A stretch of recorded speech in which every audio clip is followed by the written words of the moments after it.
Welcome to the start of the season of Lent, the beautiful season of Lent. We begin this beautiful season in the church with the celebration of the Ash Wednesday. But today, because of the pandemic, uh, the old practices of imposing ashes is being questioned. Kasi nga naman, merong mga protocols iniilagan, no? Kaya napakaraming suggestion. Merong sprinkling on the forehead, merong use of the cotton balls and imposing the ashes. Meron din the traditional, basta maging maingat daw, tsaka may distansya, ano. I think we are talking about something that is not really essential. Kasi symbol lang yan eh. Ang mahalaga, what is beneath the symbol? What is the meaning of Ash Wednesday? That is what we should be talking about. And Ash Wednesday simply means two things. The first, to remind us not to forget ever that we are dust. Tayo po ay alikabok lamang. Tayo ay abo. Because often we forget that in life. And at the same time, pangalawa, we must deeply remember, not just to forget, but deeply remember today, and in all the days of the Lenten season, that we are deeply loved by God. So we are dust, but even if we are dust, we are deeply loved by God. Another way of putting it is, we are really nothing before God. Wala tayong may pagmamalaki. But, we are also everything before God. Mahal na mahal niya tayong lahat. Tayo ang number one sa kanyang puso. May magandang awitin tungkol yan sa dust na yan. Ano po, yung Dust in the Wind. My favorite song. Napakaganda ng kantang yon. Sabi ng, let me refresh you with the lyrics. Sabi niya, I close my eyes only for a moment. And you know that wonderful moment is suddenly gone. Wala na. They are dust in the wind. Same old song. Just a drop of water in an endless sea. Mawawala. All we do, everything we do, crumbles to the ground. But we refuse to see and to admit that everything will go to nothing. Don't hang on. Nothing lasts forever. There is no forever. But the earth and the sky. It slips away, and all your money, no matter how rich you are, all your money will not buy you another minute in life. Wow. Dust in the wind. We are dust in the wind.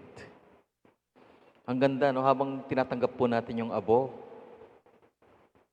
let us bring this thought to mind, seriously. What thought? That we are passing, we are weak, lumilipas, mahina, we can get easily sick. We can easily die anytime. I think this is what the pandemic teaches us very clearly. Yung pandemic na to, napakadaling magkasakit. No? Lumabas ka lang sa bahay, you never know. At ang mas mahirap, napakadaling mamatay. Hindi mo alam kung yung dumapong virus sa iyo, extreme, moderate, or simple. We are at the mercy of what we do not know. So we are dust. No? Napakadaling magkamali, napakadaling magkasala, napakadaling mabigo. When we impose and sprinkle, or when we place ashes on our heads, foreheads, we remind ourselves of this truth, that we are nothing before God. However, number two, and this is the good news also for today, Ash Wednesday is a celebration, is a reminder for us that we are everything to God. We are deeply loved even if we are dust, even if we are ashes, alikabok na lumilipas. Mahina at makasalanan, pero minamahal. Minamahal ng Diyos na di lumilipas. At dahil minamahal tayo, nabubuhay tayo. We shall live and we will continue to live. In the church, we dare even say, we will live forever. There is such a thing as eternal life. Because the eternal God, who loves us unconditionally, gives us eternal life. Not because we are deserving and beautiful, not because we are intelligent, not because we are strong or we are rich. No, because simply He loves us. Simply, He is love. Ang ganda po, no? Sana buksan natin itong Kwaresmas sa ganyang espiritu. And we experience this love every day. This love of God, He has imparted in us. Tingnan niyo sa pamilya natin, no? We experience that kind of love in our families. There is one writer who said, sulat niya, the role of parents is not to produce good and successful children. Remember that. And preach about that. Tell your friends about this.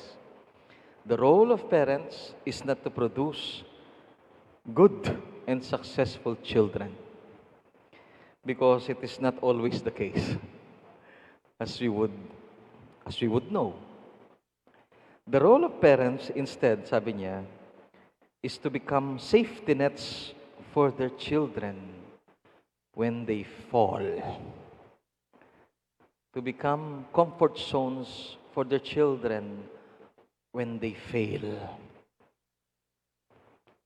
Because our children are dust. They will fail and they will fall. But your love never dissipates or disappear. Oo nga naman. The love of a parent, the love in a family, that is the kind of love that God has given us all. And it is the kind of love that we celebrate. God is a Father who loves us more when we fail, when we fall. Not because He does not want us to succeed, but because He knows that we are dust, that we are weak. He knows that we are sinful, that we need Him more than we realize. So, dear brothers and sisters, this Ash Wednesday, do not forget two things. We are dust and we are weak. But at the same time, remember deeply that we are loved. We are loved by God. You are nothing before Him, but you are everything to Him. Amen.